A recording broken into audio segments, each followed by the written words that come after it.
This channel does not promote any violence, harmful, or illegal activities. All content provided by this channel is meant for an educational and information purpose only.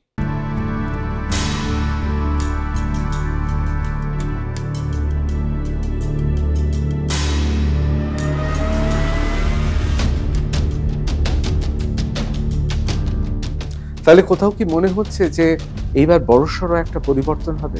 গোড়া থেকে মূলে মুছে ফেলতে সময় লাগবে, কিন্তু হবে তো বদল নিশ্চয়ই। আপনার কি মনে হয় এতে কি আপনার ক্যারিয়ারে বড়সড় কোনো ক্ষতি হলো?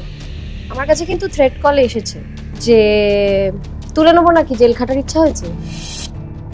দেখো দেবলীনা, আমাদের রাজ্যে রাজনীতিটাকে অনেকে মনে করেন একটা খেলা, এবং তারা খেলতে নেমেছে, এবং তারা বলছেন আর আর কোথায় প্রতিপক্ষ, কোথায় আশেপাশে কেউ নেই, কাদের সঙ্গে খেলবো। এই খেলাটা হচ্ছে, প্রতিপক্ষ হচ্ছে থ্রেট কালচার, প্রতিপক্ষ হচ্ছে দুর্নীতি। নাগরিকরা, জুনিয়র ডাক্তাররা রাত দখল করছেন, ভোট দখল করছেন, কিন্তু বুথ দখল তো অন্যরা করছে। আমার মাথার উপর কোনো ছাতা নেই, কোনো পাওয়ার হাউস নেই যে আমি বিপদে পড়লে আমায় বাঁচাবে। আমাকে জনগণ বাঁচাবে, আমি তাই জনগণ হয়ে রাস্তায় নেমেছি। দেবলীনা, বামপন্থী না নারীবাদী? নিপীড়িত, নির্যাতিত, ভয়ার্থিত নাগরিকপন্থী। আমার প্রশ্নটা হচ্ছে যে যদি যদি এর পেছনে একাধিক মানুষ থাকে, যদি ষড়যন্ত্র থাকে, যদি ডক্টর সন্দীপ ঘোষ, যাকে সিবিআই গ্রেফতার করেছে এই অভিযোগে, যদি সত্যি প্রমাণিত হয়, কোথাও মনে হচ্ছে শেষ পর্যন্ত টিকবে? এখন তো সেই সিবিআই অ্যারেস্ট করলো সন্দীপ ঘোষকে, তার মানে ওদের কথা ঠিক। একজন ওয়ার্কিং ওসিকে অ্যারেস্ট করা কি সহজ কথা নয়। তিনি তার মানে কতটা দোষী যে তাকে অ্যারেস্ট করা হলো। আমার প্রশ্ন হচ্ছে, তোমার যে ফিল্ম ইন্ডাস্ট্রি, তুমি যে ইন্ডাস্ট্রি থেকে বিলং করছো, সেইখানেও কি এরকম তিলোত্তমা বা অভয়া? যে মুখ বন্ধ রাখো, না হলে কিন্তু প্রাণ দিয়ে দিতে হবে। দেবলীনা, কোথাও কি মনে হয়, তোমাকে তো আমরা আগেও দেখেছি, সারমেয় প্রেমের থেকে মানব প্রেম জীবনে খুব বিপজ্জনক? আমি তোমাকে এক্ষুনি আমার মোবাইলে 5টা ভিডিও দেখে দিতে পারি যেখানে মানুষ রেপ করছে কুকুরকে, মানুষ রেপ করছে বাঁদরকে, গরুকে। এই আন্দোলনটা নগর কেন্দ্রিক, এবং কিছু এলিট, কিছু অভিজাত, এবং যারা যারা পড়াশোনা করেন, চিন্তা ভাবনা করেন, বৃদ্ধজন, এটা তাদের আন্দোলন। কিন্তু দেবলীনা, তিনি বলছেন তার মতে এই আন্দোলনটা গোটা গ্রাম বাংলার আন্দোলন। যদি লড়া যাবে না মনে করি, তাহলে আন্দোলন আজ এই মুহূর্তে শেষ। আমি বলবো লড়া যাবে না, বলেন বাড়ি চলে যাবো, ওয়াই চ্যানেলে যাবো না। যাবে মনে করছি বলেই আমরা লড়াইটা লড়ছি। বিড়ির আগুন বারবার না টানলে সে বিড়ি বেশিক্ষণ জ্বলে না। অন্যদিকে মশালের আগুন, সেটা যদি দাবানলের মতো আগুন ধরিয়ে দিতে পারে। এই আগুন যা জ্বলেছে, প্রতিবাদের আগুন, এটা বিড়ির আগুন না মশালের আগুন? খুব নিশ্চিতভাবেই এটা মশালের আগুন, একেবারে নিশ্চিতভাবে এটা মশালের আগুন। এবং এই মুহূর্তে দাঁড়িয়ে মশালের আগুনটা, ওটা যেটা ফুলেস্ট ফর্ম, দাউ দাউ করে জ্বলছে। Gauri Devi Institute of Medical Sciences and Hospital, GT Road, Rajpath, Durgapur. Best place to study. For contact us, call 7797662222, 9775696237.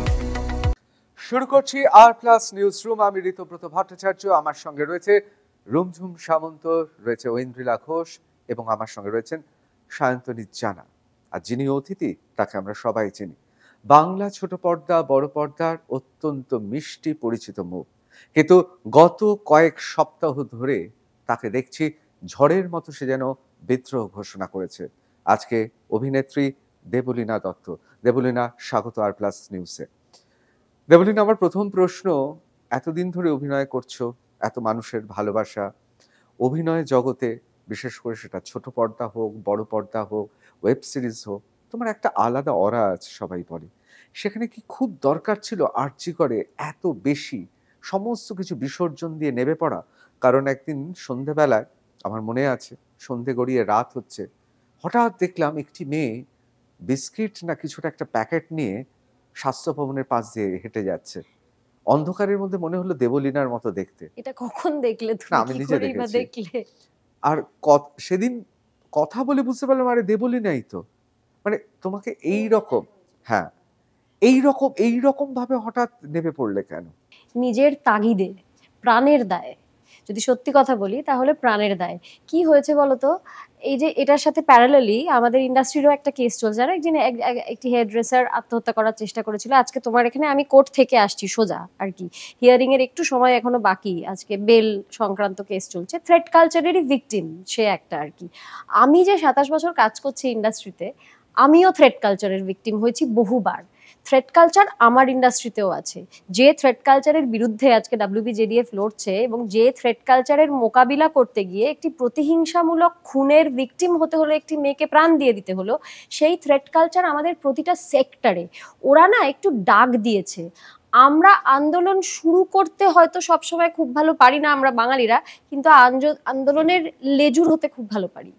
যদি আন্দোলন করার, এই থ্রেট কালচারকে মুছে ফেলার বা যে কোনো অন্যায়কে মুছে ফেলার ইন্টেনশন থাকে, ওই ডাকটাতে না তখন সাড়া না দিয়ে পারিনি। তার কারণ এই যে যেটার বিরুদ্ধে এই আন্দোলনটা, সেটা আমাদের প্রতিটা সেক্টরে রয়েছে। এমনকি বাড়ি নামক যে কর্মক্ষেত্র এবং সেখানে হাউসওয়াইফ নামক যে কর্মীরা, যারা বিনা বেতনে কাজ করেন আর কি সারা বছর, বিনা বেতন, বিনা ছুটি, বিনা স্টাইপেন্ড, তাদেরকেও থ্রেট কালচার ফেস করতে হয়। তো ওইখান থেকে লড়াইটা শুরু করতে হবে। আমার বাড়িতে এই থ্রেট কালচারটা নেই, তাই আমি রাস্তায় নেমে গেছি, না হলে বাড়ি থেকে শুরু করব। কিন্তু কোনো লাভ কি হবে? তার কারণ কিছুদিন আগে আমার এক অত্যন্ত পরিচিত এবং অবশ্যই বাংলা সংবাদ মাধ্যমে তিনি একটি রাজনৈতিক দলের মুখপাত্র হিসেবে খুব পরিচিত, সে বলছিলেন আমাকে যে 2011-তে, মানে তার বক্তব্য অনুযায়ী 2011-তে লাফিয়ে 2016-তে আরো বেশি, তারপর যত সময় গড়িয়েছে 2021-এ আরো বেশি ক্ষমতা, আরো বেশি সিটের সংখ্যা নিয়ে তারা নেবেছেন, তারা চলে আসছেন, তারা আরো শক্তিশালী হচ্ছেন। সুতরাং এইসব আন্দোলন করে অনেকেই ভাবছেন হবে কি না। আমরা আন্দোলনটা বা আমরা সকলেই, এটা নাগরিক আন্দোলন। আমি প্রথমেই যেটা বলতে চাই, বারবার এই কথাটা শুনতে হচ্ছে, ডাক্তারদের আন্দোলন নাগরিকরা যোগদান করেছে। তাহলে কি, আমি তোমায় জিজ্ঞেস করছি, ডাক্তারদের কি ভোটার আইডি নেই? ওরা নাগরিক নয়? নাগরিক তো, মার্স থেকে তো আসেনি বা প্লুটো থেকে তো আসেনি। তাহলে নাগরিক আন্দোলন প্রথম দিন থেকেই ছিল। তা আমার কথা হচ্ছে যে আন্দোলনটা শুরুই হতো না যদি আমরা নেতিবাচক একটা মানসিকতা নিয়ে, কিছু কি হবে, হবে না বোধহয়, এইরকম বৃহত্তর আকার আন্দোলনটা ধারণ করেছে। মানে আজকেই কিন্তু ওয়াই চ্যানেলে নেদারল্যান্ডের একটি কাপল যারা সারা পৃথিবীর বিভিন্ন দেশে আন্দোলনটা জারি রেখেছেন, পৃথিবীর বিভিন্ন দেশের রিপ্রেজেন্টেটিভরা আসছেন আজকে ওখানে এই আন্দোলনে সলিডারিটি দেখাতে। তো এই আকার যখন ধারণ করেছে, আমরা কিন্তু ইতিবাচক হবে জেনেই আমরা এগোচ্ছি। তাহলে কোথাও কি মনে হচ্ছে যে এইবার বড়সড় একটা পরিবর্তন হবে? সেই জেনেই, সেটা ভেবেই তো আন্দোলনটা করা। কোনো বড় পরিবর্তন তো খুব সহজে হয়নি। মানে বড় আন্দোলনের সাক্ষী আমরা তো নই, আমরা গল্প শুনেছি, স্বাধীনতা আন্দোলন, আমরা গল্প শুনেছি, ভাষা আন্দোলন, কিন্তু যাদের কাছে শুনেছি তারাও বলছেন যে ওইগুলোর পরে এই আন্দোলনটা ঐতিহাসিক একটা আকার ধারণ করেছে। কাজী যে কোনো আন্দোলনেরই শেষটা হয়েছে একটা কোনো বড়সড় বদল। কাজী আমি আমি এই যদি থ্রেট কালচার জিনিসটা আমরা সমাজ থেকে মুছে ফেলতে পারি, সেটা কি সহজে সম্ভব নয়? তো বাড়ি থেকে শুরু হয়েছে তো থ্রেট কালচারটা আর কি। যখনই আমাকে এই কাপে চা দেওয়া হচ্ছে এবং প্রোডাকশন বয়টিকে একটি ছোট্ট কাগজের কাপে চা দেওয়া হচ্ছে, ওইখান থেকে ডিসক্রিমিনেশন এবং থ্রেট কালচারটা শুরু হয়েছে। তো সেটা তো গোড়া থেকে মুছে ফেলতে সময় লাগবে, কিন্তু হবে তো বদল নিশ্চয়ই। দেখো দেবলীনা, আমাদের রাজ্যে রাজনীতিটাকে অনেকে মনে করেন একটা খেলা, এবং তারা খেলতে নেমেছেন, এবং তারা প্লেয়ার, তারা খেলতে নেমেছেন, which is a good attitude। এবং তারা বলছেন আর কোথায় প্রতিপক্ষ, কোথায় আশেপাশে কেউ নেই, কাদের সঙ্গে খেলবো, তাদের সংখ্যা কোথায়? তাহলে আমার আপত্তি আছে প্লেয়ার বলতে, তাদেরকে আমার আপত্তি আছে। তার কারণ খেলোয়াড় হওয়ার প্রথম শর্ত হচ্ছে স্পোর্টসম্যান স্পিরিট। আর সেই স্পিরিটটা বলে আমি প্রতিপক্ষকে কখনো ছোট করে কথা বলতে পারি না। প্রতিপক্ষ যদি 10-0 হয়, 10-0 যদি হয়, তাহলেও খেলোয়াড় মাইকের সামনে দাঁড়িয়ে বলে ওরা খুব ভালো খেলেছিল, ওরা কিন্তু খুব ভালো কম্পিটিশন দিয়েছে। প্রতিপক্ষ কোথায়, এটা তো শূন্য স্পোর্টসম্যান স্পিরিট। আমি তাহলে খেলোয়াড় বলতে পারলাম না, সরি। স্পিরিট কোথায়, স্পোর্টসম্যান স্পিরিট কোথায়? নাগরিকরা, জুনিয়র ডাক্তাররা রাত দখল করছেন, ভোট দখল করছেন, কিন্তু বুথ দখল তো অন্যরা করছে। সেখানেই তো খেলা হচ্ছে না, সেখানে তো গোলকিপারও নেই, কোনো প্রতিপক্ষ নেই, ব্যাকে কেউ নেই। শুধুমাত্র প্রতিপক্ষের স্ট্রাইকাররা আসছেন, ফাঁকা মাঠে গোল দিয়ে যাচ্ছেন। এটা কি কোথাও মনে হয়? একদমই মনে হয়। এবং এই যে বুথ দখলের যে খেলাটা, এইটাই বোঝানোর চেষ্টা ভালো করলে, এই প্রশ্নটা করলে, যে এখন যে আন্দোলনটা হচ্ছে, এই যে রাত দখল, দিন দখল, মহালয়ার ভোর দখল এবং হেন সময় অনশন, সামনে পুজোর দেবীপক্ষ শুরু হয়ে গেছে এবং ওরা না খেয়ে বসে আছে, আমরণ অনশন। তার ক্ষেত্রে আবার কি কি বাধা এসছে, প্রতিকূলতা এসছে, সেগুলোতে তো আমরা আসবো। এই যে খেলাটা হচ্ছে, এই খেলাটার সঙ্গে না বুথের কোনো সম্পর্ক নেই, মনুষ্যত্বের খেলা হচ্ছে এটা। এই খেলাটা হচ্ছে, প্রতিপক্ষ হচ্ছে থ্রেট কালচার, প্রতিপক্ষ হচ্ছে দুর্নীতি। এবং ডাক্তাররা যে দুর্নীতির বিরুদ্ধে খেলতে নেমেছে মাঠে, প্রতিপক্ষ যেখানে দুর্নীতি, সেই দুর্নীতি কি আর মানে গত পরশুদিন যে ঘটনাটা আরজি করে ঘটে গেল শোকজের পরে, আমরা যে লিস্ট দেখিয়েছি কি কি ঘটতো ওখানে, আমি বলছি কি বাকি রইলো বলতো? বয়েজ হোস্টেলে বয়েজ রুমে ছেলেদের এবং মেয়েদেরকে ডেকে এনে তাদের শ্লীলতাহানি, এটাও একটা এজেন্ডা হিসেবে রয়েছে। জবরদস্তি করে ড্রাগ এবং ওষুধ কিনতে বাধ্য করা, মাঝরাত্রি এলে শ্লীলতাহানি। আমি বলছি আর কি দুর্নীতি হবে? নম্বর মুছে 40কে 80 করে দেওয়া তো হচ্ছেই, এবং সেটা প্রমাণ সহ হচ্ছে। তো প্রতিপক্ষ যেখানে ঘোর দুর্নীতি, সেখানে না সেইটাকে যে এই চেয়ার চাই, টিকিট চাই বলে দাগিয়ে দেওয়া হচ্ছে। আমরা যেরকম অভিনেতারা, আমরা তো টিকিট চাই, তোমরা তো জানো আমরা টিকিট চাই বলে নেমেছি আন্দোলনে। আর ডাক্তাররা নাকি চেয়ার চায়। ডাক্তাররা চেয়ার তো চায়, কিন্তু ওই চেম্বারে যে চেয়ারটাতে বসবে গিয়ে ভবিষ্যতে, ওই চেয়ারটা চায়, অন্য কোনো চেয়ার চায় না। আর আমরা না ভীষণ, এই যে কাজ বন্ধ করে, আমি অক্টোবর মাসটা আমাদের উপার্জনের মাস, এটা তো অস্বীকার করার কোনো জায়গা নেই। কিন্তু এই অক্টোবরে আমি কোনো কাজ নিইনি, যে নিয়েছে তাকে আমি নিন্দে করছি না, কিন্তু তার অধিকার আছে নেওয়ার, সে একজন ইন্ডিভিজুয়াল। কিন্তু আমি নিতে পারিনি মানসিকভাবে। তো এই সব কিছু করে যে আমি চেয়ারের জন্য আন্দোলন করছি না, সেটা তো সময় বলবে। কিন্তু এই যে তুমি বললে বুথ দখল এবং সেই নিয়ে খেলা, ওই খেলাটা কিন্তু এই খেলাটা নয়, এটাকে বারবার গুলিয়ে দেওয়া হচ্ছে। এটা বুথ দখলের খেলা হচ্ছে না, এটা দুর্নীতিকে অপোনেন্ট মেনে নিয়ে সেই খেলাটা হচ্ছে, সমাজ সংস্করণের খেলা হচ্ছে। এটা না একটা বড় এজেন্ডা। নিজের বাড়িতে আগুন না লাগলে মানুষ বুঝতে পারে না, তো আমাদেরকে বুঝতে হবে তো যে আমার বাড়িতে আগুনটা যে কোনো দিন লেগে যেতে পারে। আমি যদি আজকে চুপ করে বসে থাকি, তাহলে কালকে আমার বাড়িতে আগুন লাগলে কিন্তু দমকলকে কেউ ফোন করবেন না, এক কথা। আর আমার মতন যারা সাধারণ মানুষ, দ্বিতীয় কথা, আমার মাথার উপর কোনো ছাতা নেই। আমার নামে ফতোয়া জারি, সে তোমার শোয়েতে পড়ে শোনাবো আমি সেটা। আমার মাথার উপর কোনো ছাতা নেই, কোনো পাওয়ার হাউস নেই যে আমি বিপদে পড়লে আমায় বাঁচাবে। আমাকে জনগণ বাঁচাবে, আমি তাই জনগণ হয়ে রাস্তায় নেমেছি। এটাকে রাজনীতির রং দিয়ে রাঙিয়ে দিলে হবে না। রাজনীতি একটা নিশ্চিতভাবে রয়েছে, সেটা হচ্ছে সমাজ সংস্করণের রাজনীতি। এটা অরাজনৈতিক নয়, এটা অদলীয়, দুটোর মধ্যে তফাৎ আছে।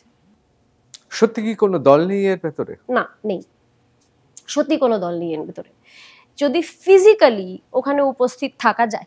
এবারে তুমি বলবে, যখন হাজার হাজার আন্দোলনকারী হাঁটছে রাস্তায় কোনো মিছিলে, তখন হাজার হাজার আন্দোলনকারীর কি কারোর কোনো রং নেই? তাই কি আবার হয় নাকি? প্রত্যেকেরই তো কোনো মনস্ক একটা, প্রত্যেকটা মানুষই কোনো একটা ইজমে বিশ্বাসী, প্রত্যেকটা মানুষই। এবার 50,000 মানুষের মধ্যে বিভিন্ন ইজমে বিশ্বাসী মানুষ আছে, কিন্তু এই আন্দোলনটা সেই আন্দোলন যেখানে সবকটা ইজমে বিশ্বাসী মানুষ বহুবার যখন ডাক দেওয়া হয়েছে একসাথে এসছেন, একসাথে হেঁটেছেন, একই প্ল্যাটফর্মে হয়েছেন। এটা সত্যি বহুবার হয়েছে, এবং এক প্ল্যাটফর্মে যখন যখন হয়েছেন তখন কোনো সময়ই আর কি কোনো পতাকা নিয়ে কেউ কখনো আসেননি। এবং যদি কেউ এসেছেন, তাদেরকে কিন্তু WBJDF হাত জোর করে বলেছে, এমনকি কোনো ধ্বজাধারী না হয়ে মুখও যদি হয়, তাকেও হাত জোর করে বলেছে, সরি, আপনারা আসবেন না, আপনারা চলে যান। আপনার কি মনে হয় এতে কি আপনার কেরিয়ারে বড়সড় কোনো ক্ষতি হলো? হতেই পারে। আমার যে হেয়ার ড্রেসার সতীর্থ, যে এই মুহূর্তে সুইসাইড অ্যাটেম্প্ট করতে গিয়ে মরে যায়নি এখন, মানে মরে যাওয়ার আগে আমরা ওকে মানে ওর মেয়ে দেখতে পেয়ে কিছু বাঁচিয়ে ফেলেছে বলে আজকে যাদের বিরুদ্ধে এফআইআর হয়েছে তারা বেল পেয়ে গেছে। ব্যাপারটা হচ্ছে আমি যেটা বলতে চাইছি, যাদের যে 11 জনের বিরুদ্ধে এফআইআর হয়েছে তারাও থ্রেট কালচারের শিকার। এদের কেউ কেউ আমাকে হাতে করে ইন্ডাস্ট্রিতে বড় হতে দেখেছে, কেউ কেউকে আমি বড় হতে দেখেছি। ওরা কিন্তু সবাই থ্রেট কালচারের পার্ট হতে চায় না, কিন্তু ওরা বাধ্য, ওরা সাবমিট করেছে। আর যারা সাবমিট করেনি তাদেরকে সুইসাইড অ্যাটেম্প্ট করতে হচ্ছে, কাজ দেওয়া হচ্ছে না ইললিগাল ভাবে। তো আমি এইরকম একটা ইন্ডাস্ট্রিতে থেকে আমার যে কাজের ক্ষতি হবে না এই কথা গ্যারান্টি দিয়ে কখনোই বলতে পারি না, একদম হতে পারে, কিন্তু আমি থ্রেট কালচারের কাছে মাথা নত করে কাজ করতে রাজি নই। এটা আমার ব্যক্তিগত চয়েস। এটার জন্য যদি আমার কাজের ক্ষতি হয় আমি সেটা নিয়ে লড়ে নেব। কেননা ইন্ডাস্ট্রিতে আমার মতো আরো এমন অনেক মানুষ আছেন যারা ওই থ্রেট কালচারের কাছে মাথা নত করবেন না, তারা কাজ করবেন আমার সাথে। আর যারা থ্রেট কালচারের কাছে মাথা নত করবেন না তারা আমার সাথে কাজ করবেন না। ধন্যবাদ, আমি তাদের সাথে কাজ করতে চাইও না। দেবলীনা, এটা কি কোথাও একটা আত্মহননকারী একটা সিদ্ধান্ত এই ইন্ডাস্ট্রিতে থাকবে, এই কথাগুলো বলবে, কাজগুলো কোথা থেকে আসবে, কোথা থেকে কাজগুলো আসবে? এ তো সবাই ভয় পেয়ে যাবে। দেবলীনা দত্তের সঙ্গে কাজ করতে মানুষ ভয় পেয়ে যাবে। ভয় তো আমাদের দেখানো হচ্ছে। তোমাকে কি পড়ে শোনাবো একটা জিনিস, যদি তুমি অনুমতি দাও তাহলে শোনাতে পারি। আচ্ছা, আমার কাছে কিন্তু থ্রেট কলে এসেছে বাই দ্য ওয়ে, যে তুলে নেবো নাকি, জেল খাটার ইচ্ছা হয়েছে, এটা এসেছে।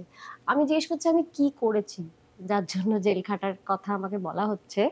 আমি জানতে চাইছি আমি কি করেছি। আমি কি কোনো অন্যায় করেছি, কোনো ইললিগাল কাজ করেছি? আমি তো অপরাধের বিরুদ্ধে লড়াইয়ে নেমেছি। আমি রাজনীতির ঘোড়ার ডিম বুঝি। আমায় যদি রাজনৈতিক একটা চেয়ার দেওয়া হয়, আমি এত অজ্ঞ এই ব্যাপারে যে সেই চেয়ারে সর্বনাশ হয়ে যাবে আমার। না, এটা একটু বিনয় হচ্ছে না? তার কারণ তোমার থেকেও অনেক অজ্ঞ লোক তারা ভারতবর্ষের অত্যন্ত গুরুত্বপূর্ণ চেয়ারে ঘুরে এসেছে। Very important point. কিন্তু আমি তো ওই রাজনীতিটা মানি না। আমার থেকে অজ্ঞ লোক মানে সে চূড়ান্ত অজ্ঞ, কেননা আমি জানি আমি কতটা অজ্ঞ। তার মানে তারা এতটাই অজ্ঞ যে তারা এটাও জানেন না যে তারা অজ্ঞ। আমার অ্যাটলিস্ট এইটুকু জ্ঞান বুদ্ধি আছে যে আমি অজ্ঞ, তাই আমি চেয়ারটা নেব না। এবারে তোমাকে বলি, এইটা না পাবলিকলি পোস্ট করা হয়েছে, তাই আমার এটা বলতে পড়ে শোনাতে কোনো দ্বিধাবোধ নেই। কিন্তু এই পোস্টটা কেন? একজন দলপ্রতিনিধি তার প্রোফাইলে এটা পোস্ট করেছেন। অনেক তৃণমূল নেতা ও দলপ্রতিনিধি বিভিন্ন পুজোর সাথে যুক্ত। সেই সমস্ত পুজো কমিটিগুলো যদি কে অনুরোধ, যারা আমাদের প্রিয় নেত্রীকে অপমান করেছে, দিদির সরকারকে অন্যায়ভাবে ফেলে দেবার চেষ্টা করেছে, সেই সমস্ত মানুষকে নিজেদের পুজোতে উদ্বোধন বা কোনো রকম অনুষ্ঠান করতে ডাকবেন না। এদের কজনকেও ডাকা হলে বুঝবো সেই নেতাদের মমতা বন্দ্যোপাধ্যায়ের প্রতি কোনো আবেগ নেই। হ্যাঁ, বলে তালিকা আছে একটা। তালিকাটা হচ্ছে সোহিনী সরকার, দেবলীনা দত্ত, স্বস্তিকা মুখার্জি, সাহেব চট্টোপাধ্যায় গায়ক, বলেছেন উনি অভিনেতাও বটে, শোভন গাঙ্গুলি গায়ক, অমৃতা দত্ত গায়ক, ইক্ষিতা চট্টোপাধ্যায় গায়ক, ঋত্বিক অভিনেতা, এবং আরও রয়েছে পায়েল মজুমদার গায়ক, চৈতি ঘোষাল, সুদীপ্তা চক্রবর্তী, বিদীপ্তা চক্রবর্তী, মির্চি অগ্নি, কিরণ দত্ত ইউটিউবার, উন্মেষ গাঙ্গুলি, শ্রীলেখা মিত্র। শেষে একটা লাইন আছে একটু বোল্ডে লেখা, আমরা নজর রাখছি। আমাকে বলো এটার মানে কি বোঝাও? আমি বলছি প্রথমত আমরা উদ্বোধন করছি না। যে কজনের নাম এখানে আছে, প্রথম কথা বলে রাখা ভালো, রোজ ফোন আসছে 3টে করে।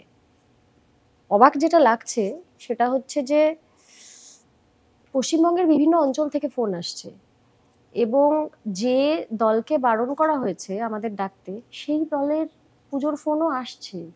কি করে আসছে বুঝতে পারছি না। এদিকে ফতোয়াও জারি হচ্ছে, এদিকে উদ্বোধনের ফোনও আসছে। অদ্ভুত না ব্যাপারটা? কিন্তু হচ্ছে সেটা। আমরা কিন্তু যাচ্ছি না উদ্বোধন করতে, এমনিই বলে দিলাম। এবার দ্বিতীয় কথা, একটা ইনস্ট্যান্স আমাকে তুমি দেখাও। তুমি যেরকম বললে যে দেবরা কিন্তু ওদের কাছে খাবার নিয়ে যাচ্ছে, এখন না, মানে যখন ওরা খাতো আমি দেখেছি, বলতে পারো আমাকে সত্যি তুমি দেখেছো? বিস্কিটের বাক্স নিয়ে যেতে। একটা ইনস্টেন্স দেখাও যেখানে আমরা যে কজনের নাম দেওয়া হয়েছে আমরা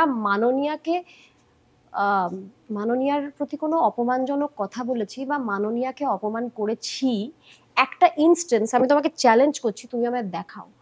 আমি WBJDF এর সঙ্গে সহমত হয়ে লড়ছি, ওরা বারবার মাননীয়ার কাছেই গেছেন মিটিং করতে, আমি বারবার মাননীয়ার কাছেই আবেদন রেখেছি, ওরা ওনার মুখের দিকে তাকিয়ে আছে, আমরা আম জনতা ওনার মুখের দিকেই তাকিয়ে আছি সহমর্মিতার জন্য।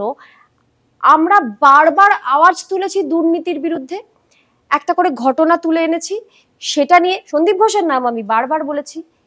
এইগুলোর কারণে আমাদেরকে এটা কেন বলা হচ্ছে যে আমরা মাননীয়কে অপমান করছি? কেন?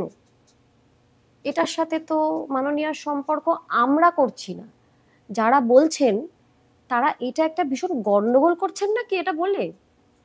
তুমি বলো সিরিয়াসলি, মানে আমরা দুর্নীতির বিরুদ্ধে আওয়াজ তুলছি, আমাদের নামের তালিকা করে এটা কেন বলা হচ্ছে যে যারা আমাদের দিদিকে অপমান করেছেন টেনে নামানোর চেষ্টা করছেন, যেখানে আমরা পদত্যাগের দাবি বা প্ল্যাকার্ড নিয়ে কেউ আসলে তাদেরকে বলছি নমস্কার আপনারা এখান থেকে যান, এটা বলছি।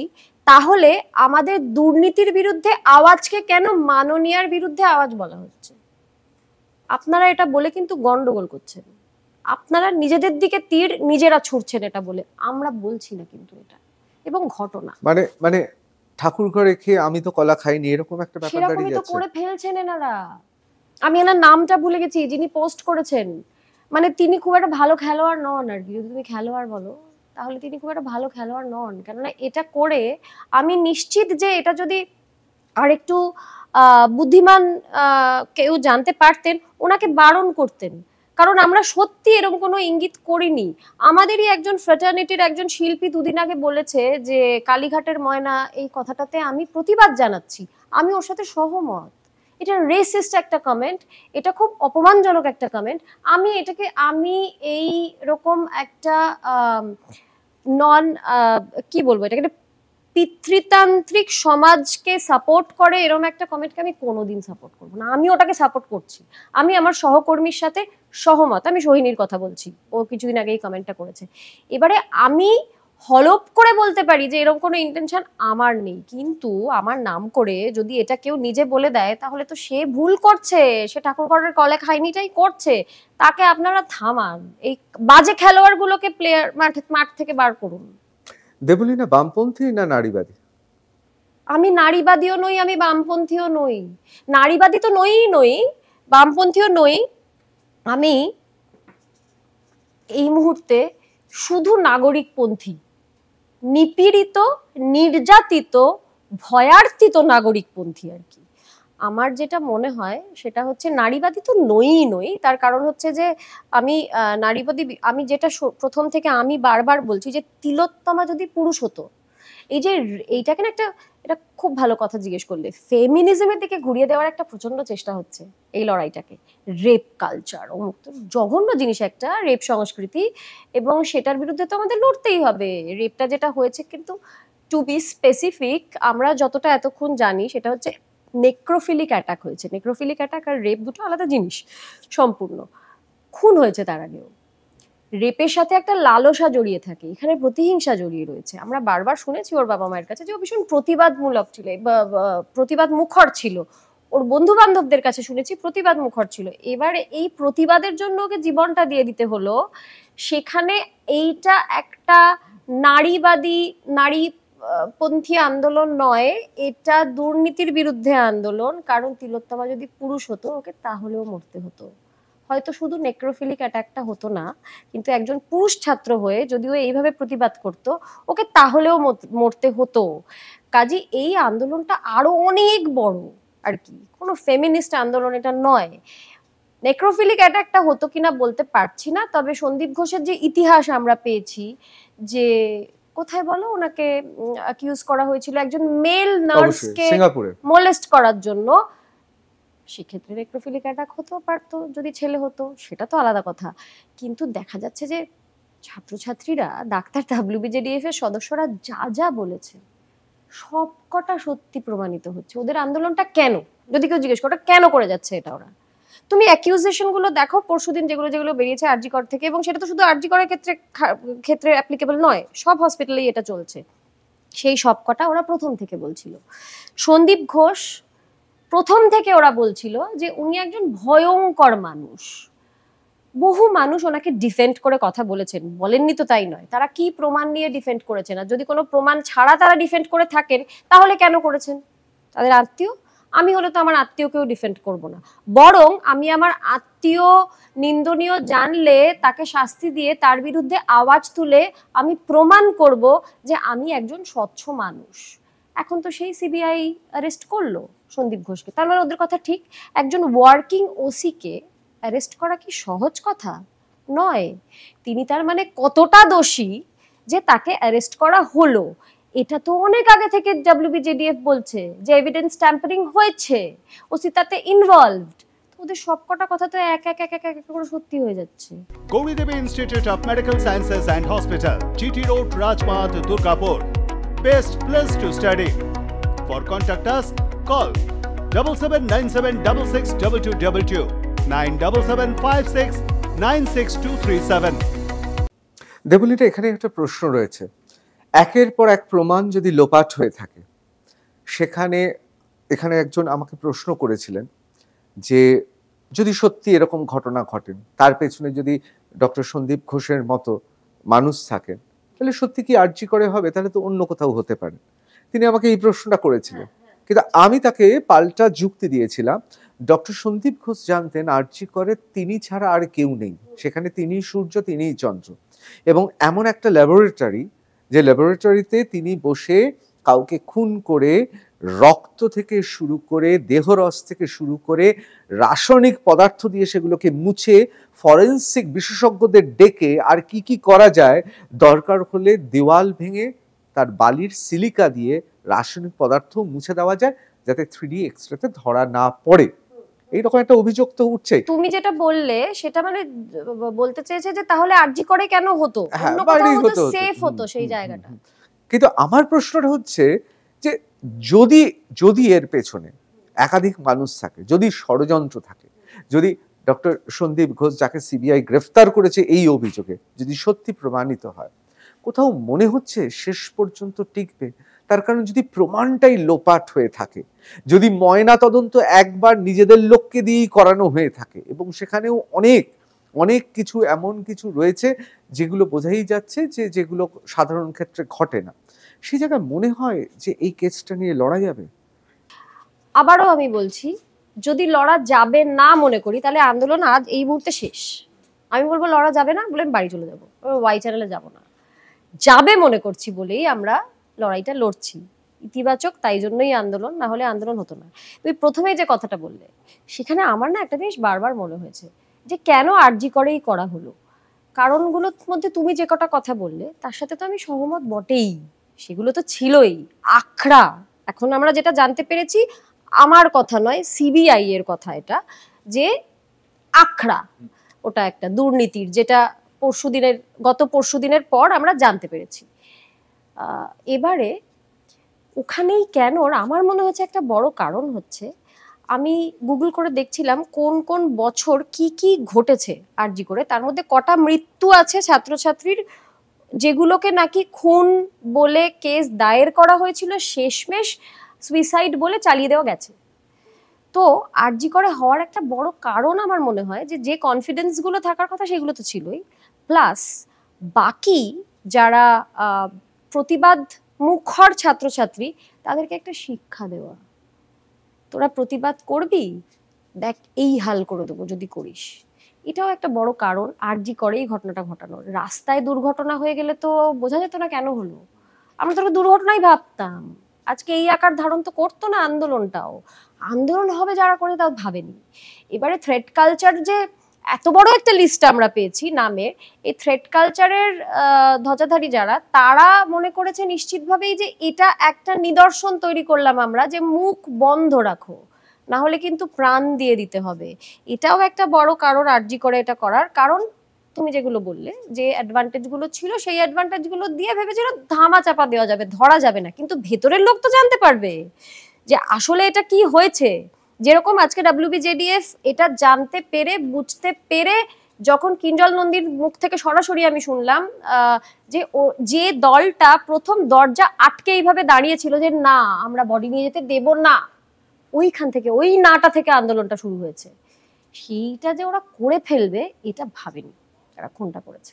কোথাও কি মনে হচ্ছে দেবলীনা যে এই গোটা ঘটনাটা এবং ডাক্তারদের জুনিয়র ডক্টর যারা রয়েছেন তারা মাননীয় মুখ্যমন্ত্রীর সঙ্গে বসেছেন, তিনি নগরপালকে তিনি সরিয়ে দিয়েছেন, তিনি স্বাস্থ্য দপ্তরে খুব গুরুত্বপূর্ণ দুটি পদ সরিয়ে দিয়েছেন, তা সত্ত্বেও এখনো স্বাস্থ্য সচিব থেকে শুরু করে বিভিন্ন ক্ষেত্রে যে দাবি দাওয়াগুলো রয়েছে সেগুলো অনেকে মনে হচ্ছে মাননীয় মুখ্যমন্ত্রী তো শুনেছেন, আবার কেন এইসব দাবি দাওয়া? যে ওগুলো শুনেছেন নিশ্চিতভাবে, কিন্তু আমার কথা হচ্ছে যে যেরকম সিপির ট্রান্সফার হয়েছে, ইটস আ ট্রান্সফার, সরিয়ে দেওয়া মানে আমরা একটু স্পেসিফিক করে দিই যে ইটস আ ট্রান্সফার আর কি। তো সেইটা হয়েছে এবং এখন যেটা দাবি সেটা হচ্ছে যে সেফটি, মানে একজন মেয়ে প্রাণ দিয়ে দিয়েছে।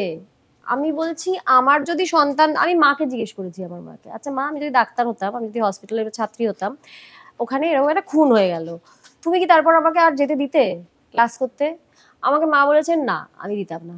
আন্দোলন করতে দিতে? হ্যাঁ ওখানে তো তুমি সেফ, তুমি রাস্তায় গিয়ে আন্দোলন করতে ঠিক আছে, আমি আর পড়াশোনা করতে যেতে দিতাম না। আমি বলছি আমরা প্রত্যেকে নিজের বাড়ির কথা ভেবে একটু ভাবি যে ওরা তো কয়েকটা সেফটি মেজার চেয়েছে, তার মধ্যে যেরকম সিসিটিভিও রয়েছে, ভিজিলেন্স রয়েছে, একটা প্রপার টয়লেটের কথা রয়েছে। আমি কিরকম বেসিক কথা বলছি দেখো, টয়লেট, সিসিটিভি, যেটা নাকি চটপট করে চারিদিকে লেগে গেল অনশনের দিন। ওরা অনশন অ্যানাউন্স করা মাত্রই ওরা তো সিসিটিভি লাগিয়েইছে স্বচ্ছতা বজায় রাখার জন্য, আবার চারিদিকে অন্য দিক থেকেও সিসিটিভি লেগে গেছে, পটপট করে লেগে গেল। আমি বলছি ওদের যে এই সেফটির দাবিগুলো, সেই দাবিগুলো পূরণ করা হচ্ছে না বলে তো আজকে অনশন। ওরা কিন্তু এখন যে বিচারের দাবি সেটা সিবিআই এর উপর ছেড়ে দিয়েছে, ভরসা করেছে সিবিআই এর উপর, কর্মবিরতিও তো তুলে নিয়েছে, কিন্তু ওরা সেফটি, তারপরে এই দাবিগুলো ওরা রেখে কর্মবিরতি তুললো,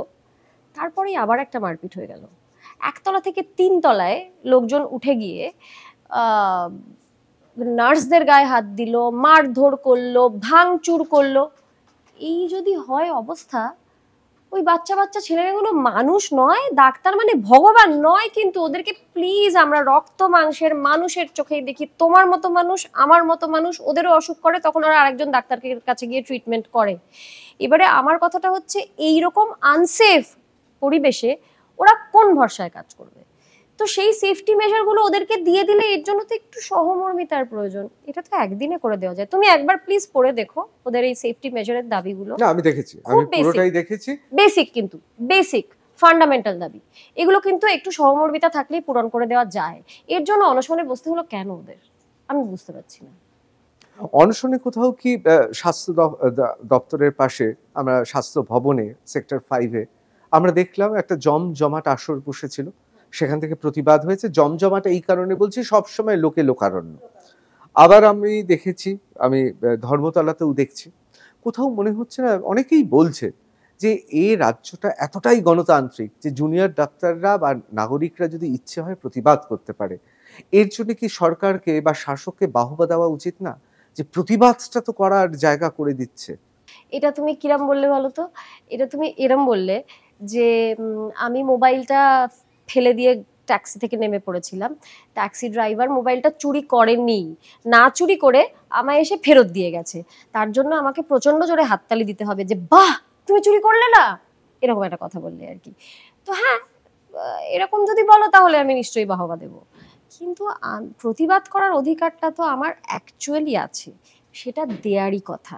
কিন্তু তুমি যদি আমাকে বলো এটা দেওয়ার জন্য আমার বাহবা দেওয়া উচিত, তাহলে আমি দেব, কিন্তু বাহবা দিলে খুব একটা ভালো দেখাবে না, জিনিসটা খুব একটা ভালো দেখাবে না। কারণ প্রতিবাদের বিরুদ্ধে প্রতিবাদ করাটা কি আসলে ভালো? যেখানে সত্যি দুর্নীতির বিরুদ্ধে প্রতিবাদ হচ্ছে, সত্যি দুর্নীতির বিরুদ্ধে প্রতিবাদ হচ্ছে, এবং সেটা সিবিআই এর তদন্ত বারবার প্রমাণ করে দিচ্ছে যে WBJDF যেগুলোর বিরুদ্ধে প্রতিবাদ করবে বলে করবে বলে দাবি রেখেছে বা বলেছে এই এই দুর্নীতিগুলো হয়, সেগুলো হয়েছে। এটা যেখানে প্রমাণ হয়ে গেছে, আমরা রোজ আরো ভয় পেয়ে যাচ্ছি। এবং সত্যি বলছি, প্রত্যেকটা সেক্টরে থ্রেট কালচার রয়েছে এবং সেমিনার রুম কিন্তু সব জায়গায় রয়েছে। একটা সেমিনার রুমে বা সেমিনার রুমে নয়, অন্য কোথাও ঘটনাটা ঘটেছে, সেটা তো সিবিআই বলবে। এই ঘটনা একটা কর্মক্ষেত্রে ঘটে যাওয়া মানে যদি সেটার বিচার না হয়, কাল আমার বাড়িতে ঘটে যাবে, কিচ্ছু করতে পারবো না। সেই ভয় আরো, আবার তোমাকে আবার একটা কথা আমি রিপিট করি, তারাই আন্দোলনে সরব যাদের মাথার উপর ছাতা নেই। আমার মাথার উপর কোনো ছাতা নেই, আমি ওই জন্য আন্দোলনে, আমি ভয় পেয়েছি, আমি সত্যি ভয় পেয়েছি, বিশ্বাস করো। সেই জন্য আন্দোলনে নেমেছি, যাতে দুর্নীতির বিনাশ হয়। আমি এই প্রসঙ্গে আসবো, অত্যন্ত গুরুত্বপূর্ণ এই প্রসঙ্গ। কিন্তু তার আগে একবার বলি যে অনেকে বলছেন এইবারে জুনিয়র ডক্টরদের পাশে নাগরিকরা যেভাবে এসেছে, তারা তো সারদা নারদার সময় চুপ ছিল। অনেকে বলেন যে তাদের তো অন্য সময় দেখা যায়নি।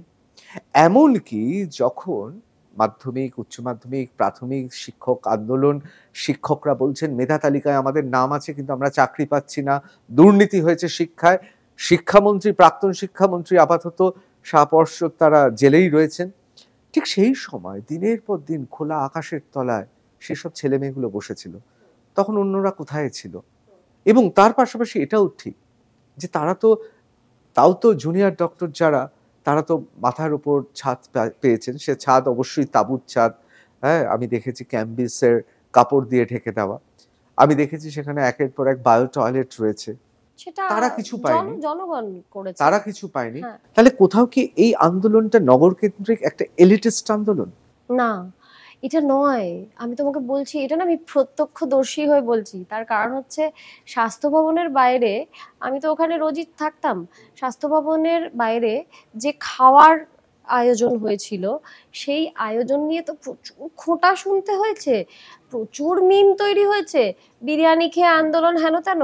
আমি না তখন বারবার বলেছিলাম যে ডাক্তাররা বলেছে অবস্থান করছি, ডাক্তাররা কিন্তু বলেনি অনশন করছি।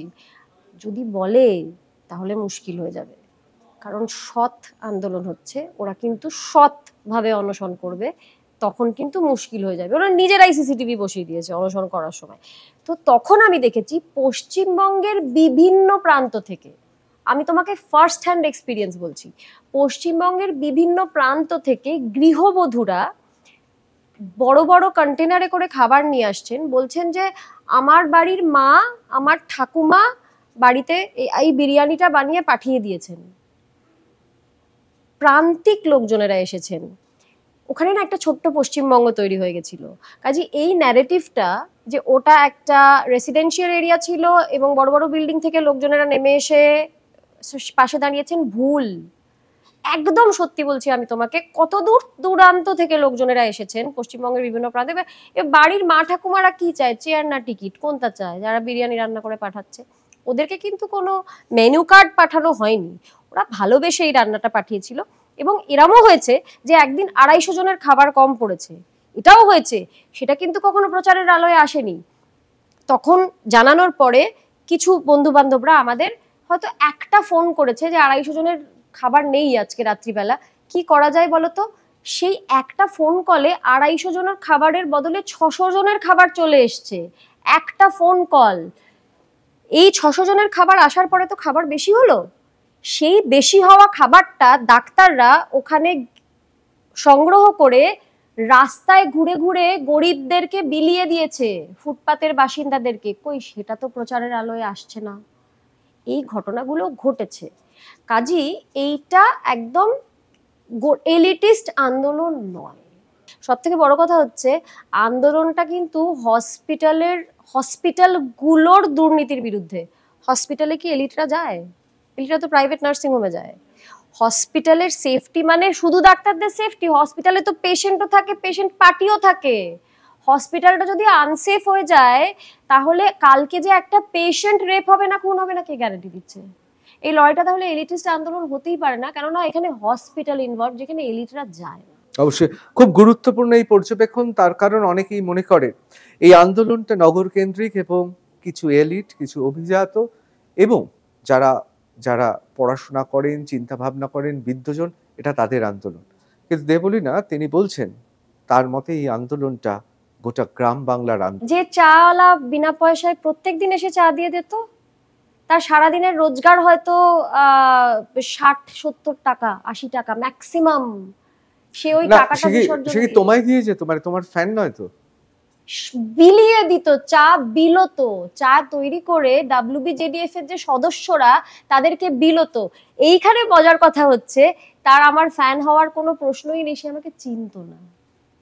আমাদেরকে তার টিভি দেখার, আমাদেরকে টেলিভিশনের লোকজনদেরকে সে হয়তো সিলভার স্ক্রিনের লোকজনদেরকে চেনে, কেননা তাদেরকে আবার সিঙ্গেল স্ক্রিনেও দেখা যায়।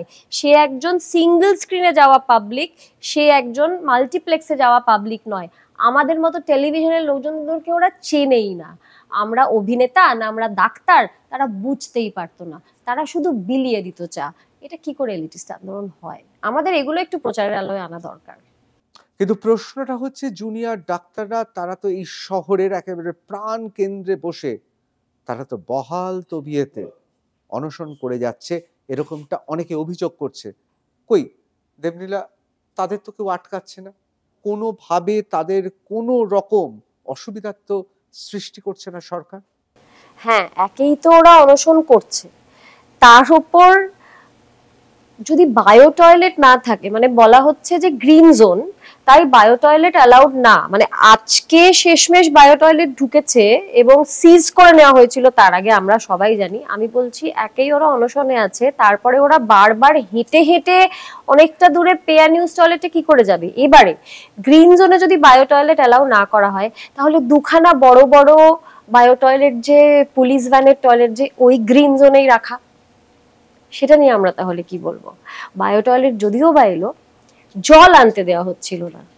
অনেক কষ্ট করে 80 লিটার জল কিছু ছেলে মেয়ে ওখানে একটা টয়লেটে জোগাড় করেছিল, ভর্তি করেছিল। দুপুর গড়িয়ে সন্ধে হয়ে গেছে, তারপরে জলের সমস্যা মিটেছে। মিউনিসিপ্যালিটিতে ফোন করা হচ্ছিল, কেউ ফোন ধরছিল না।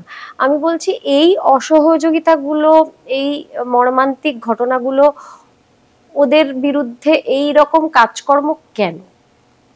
কোনো বায়ো টয়লেটই থাকতো না, আমার কিছু বলার ছিল না। ওরা খাবেও না, ওরা বাথরুম চেপে বসে থাকবে, সেটা কতটা কষ্টকর।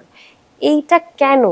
এই কেনটা একটা প্রশ্ন, আম জনতা হিসেবে আমার একটা প্রশ্ন। কেন ওদের দেখে আমার বা আমার মায়ের যে কষ্টটা হচ্ছে, বুকের ভেতরে ব্যথা হচ্ছে, সেইটা কি হচ্ছে না শাসকের? আমার কথা হচ্ছে যে ওদের আন্দোলনের যে কঠিন মুখটা, সেটা যেরকম আমরা দেখতে পাচ্ছি, ওদের বুকের ভেতরের যে ব্যথা, কাজে ফিরে যাওয়ার যে তাগিদ, যে কান্না বাচ্চাগুলোর, সেইটা আমরা কেন দেখতে পাচ্ছি না? এটাই আমার প্রশ্ন। আমার প্রশ্ন হচ্ছে, তোমার যে ফিল্ম ইন্ডাস্ট্রি, তুমি যে ইন্ডাস্ট্রি থেকে বিলং করছো, সেইখানেও কি এরকম তিলোত্তমা বা অভয়া মানে কথা যদি তুমি বলো? না, এরকম কোনো ভয়ঙ্কর ঘটনা এখনো ঘটে যায়নি আমাদের ইন্ডাস্ট্রিতে। না, এরকম কোনো খুন বা এরকম কোনো রেপ আমাদের ইন্ডাস্ট্রিতে হয়নি। কিন্তু থ্রেট কালচারটা রয়েছে, ভরপুর রয়েছে থ্রেট কালচার। বিভিন্ন কারণে বিভিন্ন জনকে সাইডলাইন করে দেওয়া হয়, একঘরে করে দেওয়া হয়, ভয় দেখানো হয়।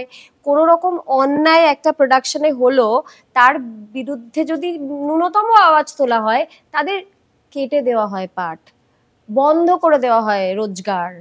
ফলে তারা ভয় প্রতিবাদ করতে পারে না। এটা দিনের পর দিন ধরে আমাদের ইন্ডাস্ট্রিতে হচ্ছে। কাজী এই যে থ্রেট কালচারের বিরুদ্ধে যে লড়াইটা, সেই লড়াইটা আমাদের ইন্ডাস্ট্রির ক্ষেত্রেও ভীষণ প্রযোজ্য। যে ভীষণ ভীষণ মানে ঘনভাবে থ্রেট কালচার রয়েছে আমাদের ইন্ডাস্ট্রিতে। তবে একটা তিলোত্তমার মতো কিছু ঘটেছে কিনা সেটা যদি বলো, তাহলে সেটা ঘটেনি আমাদের ইন্ডাস্ট্রিতে, কিন্তু মুম্বাইতে ঘটেছে, আমরা দেখেছি। আজকেও হ্যাশট্যাগ সুশান্ত সিং রাজপুত হয়েই থেকে গেল, আমরা কিন্তু বিচার পাইনি এখনো। দেবলীনা, কোথাও কি মনে হয়, তোমাকে তো আমরা আগেও দেখেছি, সারমেয় প্রেমের থেকে মানব প্রেম জীবনে খুব বিপজ্জনক। যখন তুমি বিভিন্ন, আমি কুকুর বলছি, কিন্তু প্রত্যেকটা কুকুরকেই তাদের এক একটা নাম আছে, তাদের এক একটা চরিত্র আছে। আমি মানুষের জন্য, আমরা যেহেতু কথোপকথনে আমি কুকুরই বলছি, তাদেরকে ভালোবাসলে হয়তো শত্রু হয়, কেউ কেউ দাঁড়িয়ে পড়ে, রুখে যায়। প্রচুর মানুষ আছে যারা অমানুষ, তাদের ওপর গরম জল ফেলে দেয়, অনেক কিছু করেছে, আমি তার মধ্যে যাচ্ছি না। কিন্তু কুকুর প্রেমের থেকে, সারমেয় প্রেমের থেকে মানব প্রেমটা আরো বেশি ভয়ানক সেই আন্দোলনে নামা? অনেক বেশি ভয়ানক। তার কারণ হচ্ছে যে সারমেয় প্রেমের ক্ষেত্রে একটা যেটা সুবিধে সেটা হচ্ছে যে সারমেয় যাদের প্রতি আমার প্রেম তারা কোনোদিন বিরোধিতা করবে না। তো তারা তো জানেই না ওই জিনিসটা কি, মানে আনফেথফুল হওয়া জিনিসটা কি বা লয়্যালটি থেকে সরে যাওয়া কি তারা জানেই না। এবারে কিন্তু বিপদের কথা যদি বলো তাহলে আমি তো অতপ্রতভাবে জড়িয়ে সারমেয় প্রেমের সঙ্গে এবং ওদের রেস্কিউ নিয়ে এবং ওদের বিরুদ্ধে অন্যায়ের বিরুদ্ধে সোচ্চার হওয়া নিয়ে যে হাতিটিকে ঝাড়গ্রামের আগুন পিঠে আগ্নেয় তীর ছুঁড়ে দেওয়া হলো, প্রেগনেন্ট হাতি বাচ্চাটাকে পেটে নিয়ে কষ্ট পেতে পেতে মরে গেল, আমরা লড়ছি এখনো ওটার বিরুদ্ধে, লিগালি লড়ছি আমরা আর কি। বিচার ওটারও কবে পাবো আমরা জানি না। তো এটার বিরুদ্ধে কিছু মানুষ সবসময় সরব যে কেন ওদের জন্য তোমরা লড়বে, কেন লড়বো না তার কিন্তু কোনো উত্তর নেই। কেন ওদের জন্য লড়বে, তারা বিরোধিতা করে, কিন্তু এত ভয়ঙ্কর হয়ে যায় না। কিন্তু অত্যাচারগুলো কিন্তু ভয়ঙ্কর। আমি তোমাকে এক্ষুনি আমার মোবাইলে 5টা ভিডিও দেখে দিতে পারি যেখানে মানুষ রেপ করছে কুকুরকে, মানুষ রেপ করছে বাঁদরকে, গরুকে রেপ করছে। তো সেটা ভয়ঙ্কর দুর্ঘটনা ওদের সঙ্গে ঘটে। এই ক্ষেত্রে আমার একটা কথা বলে দেওয়া খুব জরুরি। সাইকোলজি কিন্তু বলছে যে অপরাধ মনস্ক বা ধর্ষণ মনস্ক যারা, যে কোনো অপরাধ মনস্ক মানুষ তো হয়, একটা মনস্ক হয়, তাদের অপরাধ না সবসময় পশুদের ওপর অত্যাচার দিয়ে শুরু হয়। ওখানে কোনো প্রোটেস্ট আসবে না, ল যথেষ্ট অ্যাপ্লিকেবল নয়, কমপ্লেন সহজে নেওয়া হয় না, এটা জানে বলে আমরা ওই জন্য সবসময় বলি যে যাকে দেখবে একটা পশুর প্রতি নৃশংস হতে তক্ষুনি প্রতিবাদ করো। এ কালকে যেই মুহূর্তে সুযোগ পাবে যে কুকুরটাকে রেপ করছে সেই মুহূর্তে একটা মেয়েকে রেপ করবে। মানুষের বিরুদ্ধে লড়াই করলে যেটা হয় সেটা হচ্ছে যে ঝাঁপিয়ে পড়ে মানুষ। মানে ধরো আমি যে দুর্নীতিটার বিরুদ্ধে লড়াই করছি, সবসময় তো দুর্নীতিগ্রস্ত মানুষদের প্রত্যেকটা ফিল্ডেই ছাতা থাকে। আমার ইন্ডাস্ট্রিতে আজকে যারা দুর্নীতি করছে তাদেরও ছাতা আছে। সেই ছাতাধারী যারা, তারা ভয়ঙ্করভাবে ঝাঁপিয়ে পড়ে এবং আক্রমণাত্মক হয়ে পড়ে আর কি। ঠিক যেরকম তোমাকে আমি যেটা পড়ে শোনালাম, সেখানে শেষ লাইনটা হচ্ছে আমরা নজর রাখছি। এটা কি থ্রেট নয়? একরকমের থ্রেটই তো। তো এই থ্রেটগুলো ক্রমাগত আসতে থাকে এবং মাঝে মাঝে সেটা অ্যাপ্লাইও করা হয়। তো হ্যাঁ, মানুষেরটা বেশি ভয়ঙ্কর নিশ্চিত। কিন্তু এই যে লেখা রয়েছে নজর রাখছি, গণতন্ত্রে নজর কে রাখবে, নজরদারি চলবে কেন, এসব তো প্রশ্ন। এই প্রশ্নগুলো তো চিরকালের প্রশ্ন এবং যুগে যুগে প্রশ্ন। উন্নত দেশের লোক যারা, আমি উন্নত দেশ এই কারণে বলছি যেখানে গণতন্ত্র উন্নত, সেখানে মানুষ ভাবতেই পারে না। কিন্তু তা সত্ত্বেও বলি যে পুলিশের ডায়েরি বা আইনে কোনো ব্যবস্থা নেওয়া হয়েছে? এইরকম তো প্রকাশ্যে পোস্ট করা হয়েছে, এটা কি নেওয়া হয়েছে? না, কোনো ব্যবস্থাই নেওয়া হয়নি। আমরা এটা নিয়ে কিন্তু পোস্ট করেছি। আমরা সবাই, মানে যাদের যাদের নাম আছে তাদের মধ্যে বেশিরভাগই, কেউ কেউ হয়তো করেনি, তাদের মধ্যে বেশ কয়েকজন এটা নিয়ে আমরা সোশ্যাল মিডিয়াতে পোস্ট করেছি। আমার কথা হচ্ছে যে এই রকম পোস্ট যিনি করলেন তার বিরুদ্ধে কি কোনো পদক্ষেপ নেওয়া হলো, বা পদক্ষেপ যদি নাও নেওয়া হয়, আমি বলছি কোনো রকম মন্তব্যও শুনিনি, কোনো নিন্দেও শুনিনি। আমাদের ক্ষেত্রে যখন দু একবার এটা বলা হয়েছে যে খুব কুরুচিকর মন্তব্য এবং বক্তব্য আমার কোনো সতীর্থ বা সতীর্থরা রেখেছেন, আমরা কেন সেটা নিয়ে প্রতিবাদ করিনি, আমি মেনে নিচ্ছি অন্যায় হয়েছে। পরের দিনই আমি ফেসবুকে পোস্ট করেছিলাম যে যেটা নেহাতি কুরুচিকর সেইটা নিয়ে আমার প্রতিবাদ করা উচিত ছিল। আমি সৎ লড়াইয়ে বিশ্বাসী, সেই জন্য আমি সততা মেনটেন করে বলেছি যে হ্যাঁ, আমি যদি এটা নিয়ে প্রতিবাদ না করে থাকি, অন্যায় হয়েছে, কাল বা পরশু আমি নিশ্চয়ই প্রতিবাদ করব। কিন্তু এইটা যারা বললেন তাদের বিরুদ্ধে কি কোনো প্রতিবাদমূলক মন্তব্যও আমি শুনিনি, কোনো পোস্টও দেখিনি, আমি কিচ্ছু করিনি। এইটা কি ধরনের ভদ্রতা? Gauridevi Institute of Medical Sciences and Hospital, GT Road, Rajpath, Durgapur. Best place to study. For contact us, call 7797662222, 9775696237. আমি একেবারে শেষের দিকে চলে এসেছি, কিন্তু দুটো প্রশ্ন আমাকে করতেই হবে খুব দ্রুত। আমার প্রথম প্রশ্ন, অনেক বিশেষ করে ইন্ডাস্ট্রিতে অনেকে এখন MLA, MP, সরকারি বড় বড় পদে আছেন, রাজনীতিতেও আছেন। তাদেরকে এই আন্দোলনে নামার পর, যেহেতু তারা সহকর্মী এবং একই ইন্ডাস্ট্রিতে নান্দনিকভাবে তারা কাজ করেন, তাদের সঙ্গে কথা হয়েছে? না না না না, আমরা কেউ তাদেরকে আসতে বলিনি আলাদা করে।